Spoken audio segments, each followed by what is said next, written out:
buy these singles right now.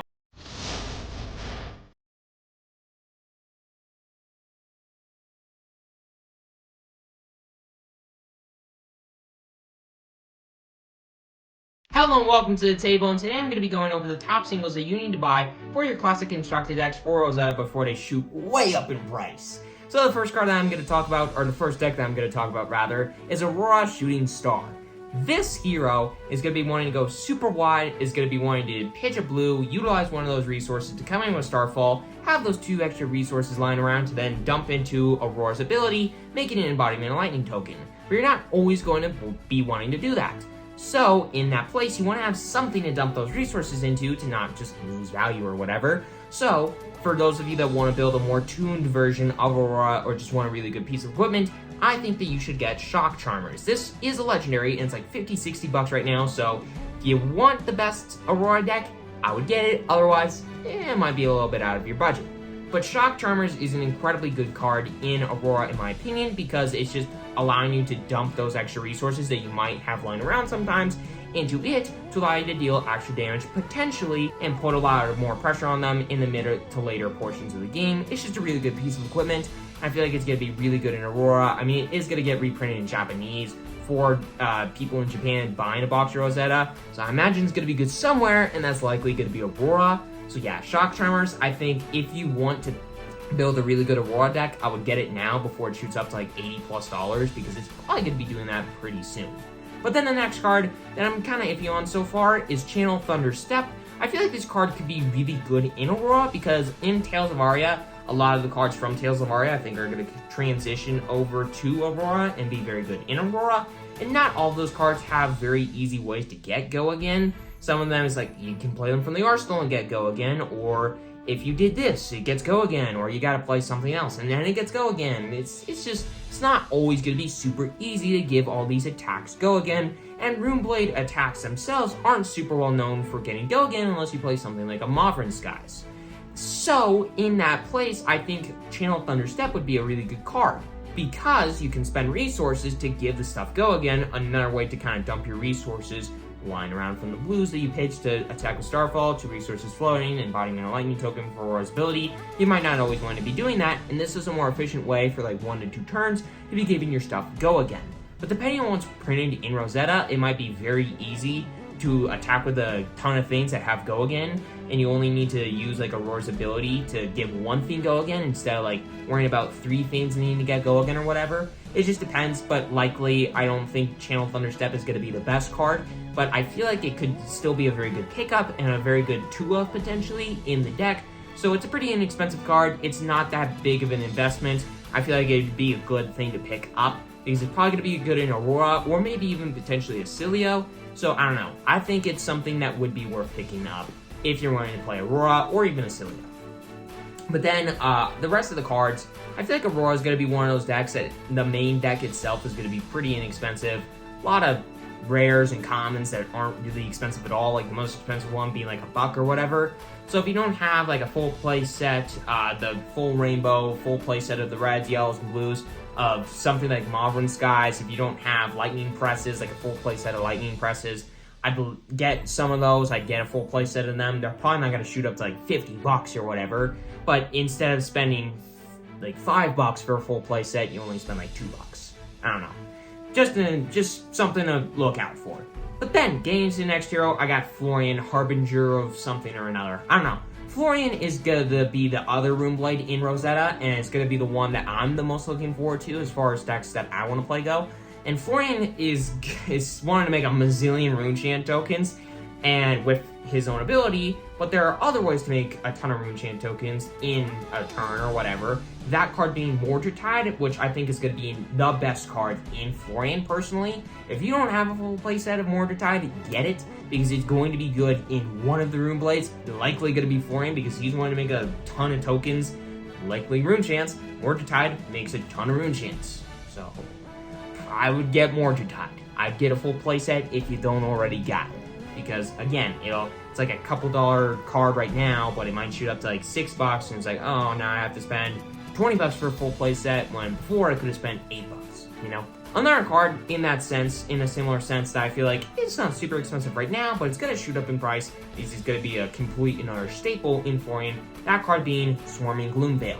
This card is absurd, because again, you're going to be wanting to make a ton of tokens, likely Runechant tokens, and Swarming Gloomveil, if you made a bazillion Runechants, you can get a ton of bonuses. And with it being so easy to do in this deck, likely, it's going to be a very good card, it's going to be a very good above rate attack, plus, because of you making all those Runechants, Swarming Gloomveil says if this hits, if you've made a certain amount of Runechants, damage that would be dealt by Runechants can't be prevented for the rest of this turn. So if this hits, then all the mazillion Runechants you make are now going to be dealing guaranteed damage instead of your opponent being able to potentially soak some of it up with Arcane Barrier. So yeah, Swarming Gloomveil, I would get it, because it's going to be good in Florian, period.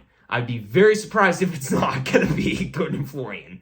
But then, the next card is more of like something that you should be looking out for, depending on what Florian's wanting to do, whether he's going to be mid-rangey or more aggressive. I'd imagine he's going to be more mid-rangey, which is why I'm bringing up this card, and not aggressive. But even then, I still think that you should be looking out for this card and probably getting the full place out of it.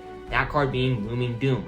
This card basically says, hey, for all the Runechants you have, you can destroy them all, and put those, like, for each Runechant destroyed this way, you can put a Doom counter on this card.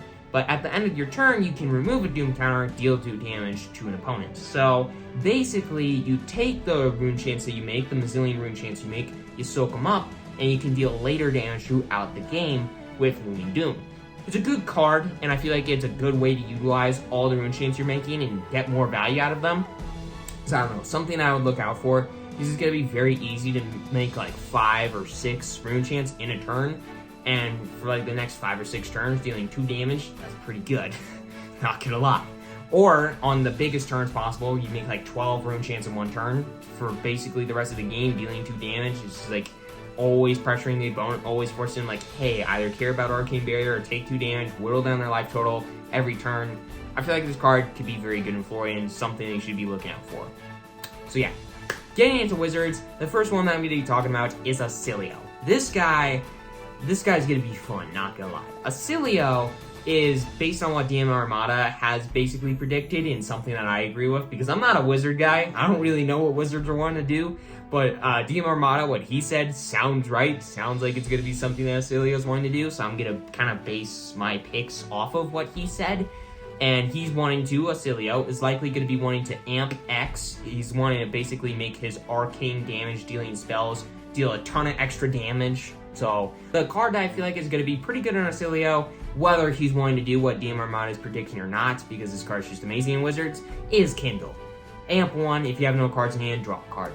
It's an instant, it's just a good card. I mean, Kindle's awesome. It's one of the best Wizard cards ever printed.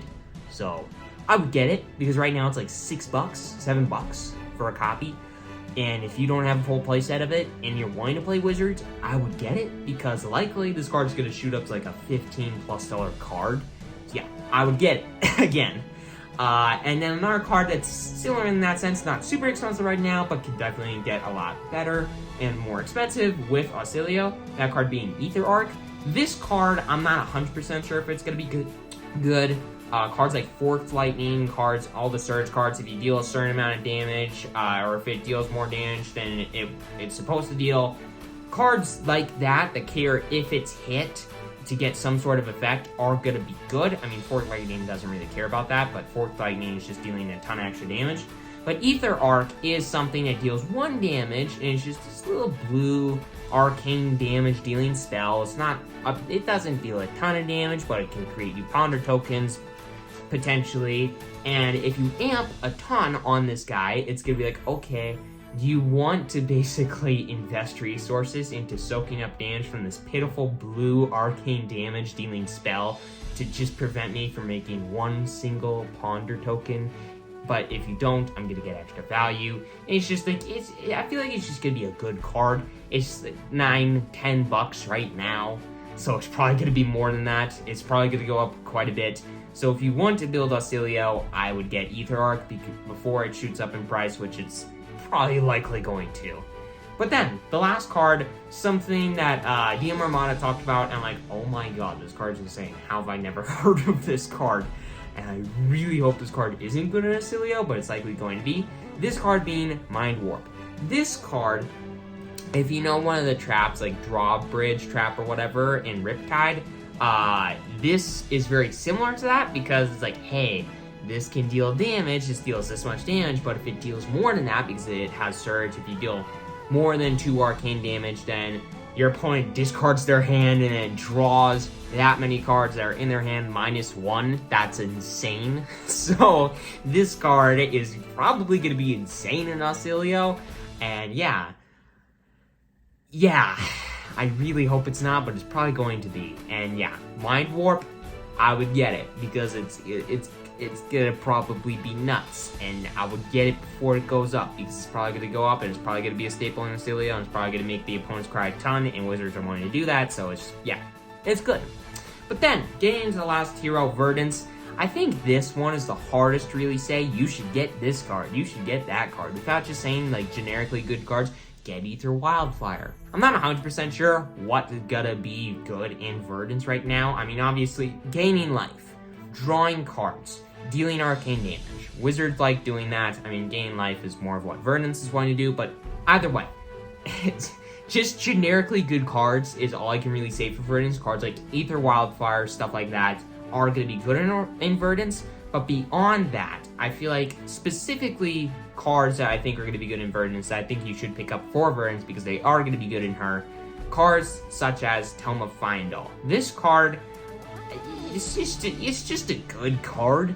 I feel like it's good in almost every single Wizard deck, and I feel like it's going to be especially good in Verdance because it allows you to draw some cards, it allows you to potentially gain some life if you played it from the arsenal.